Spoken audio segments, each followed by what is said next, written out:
Did you know there's a type of fear that doesn't scream or panic? It's subtle. It speaks calmly, sounds reasonable, and even uses the language of intelligence and responsibility. And because of this disguise, it's rarely ever questioned. The Torah sheds light on this because it's one of the most dangerous inner states we can experience. The key takeaway is this: not every hesitation is a sign of wisdom. Sometimes what we call caution is actually just fear that's learned how to speak intelligently. This kind of fear doesn't say, "I'm scared." Instead, it says things like, "This isn't the right time," or "This needs more thought," or even, "That would be irresponsible." Now, sometimes these statements are absolutely true, but other times, they're just avoidance wearing the mask of discernment. The Torah doesn't condemn being careful. In fact, it values caution. But it draws a very clear line.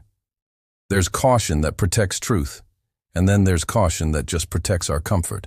When fear hides inside our logic, it creates a kind of spiritual paralysis. Why? Because you can't confront it directly.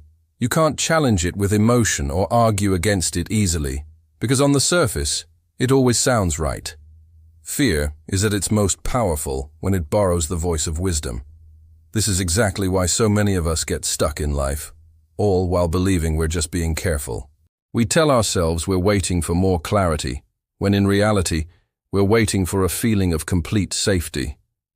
But here's the thing: safety is not always aligned with truth. The Torah never promised us safety, it promised us guidance.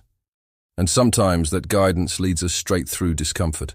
There's a subtle test we all face. When a person avoids taking a necessary step, they often overcompensate with explanations. They explain in great detail why they're not ready, why the timing is wrong, or why the conditions aren't ideal. These explanations aren't usually lies, they're partial truths. But a partial truth used to block necessary action just becomes a distortion. Think about it this way: true discernment clarifies your next action. Fear, on the other hand, postpones it indefinitely.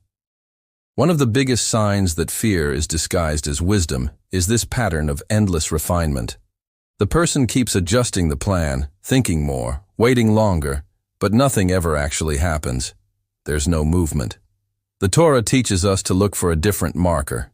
True wisdom produces movement, even if it's small, even if it's imperfect. Fear, disguised as wisdom, produces sophistication without any motion at all. This distinction is crucial. Your soul knows when it's avoiding something, even when your mind is completely convinced by its own clever arguments. This creates a quiet erosion inside of you. Your integrity weakens, your trust in yourself starts to fade, and that inner voice of intuition grows softer and softer. When you repeatedly ignore what you know you need to do, you don't start to doubt the fear.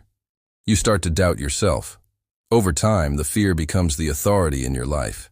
It's the one that decides the timing. It's the one that decides what risks are acceptable.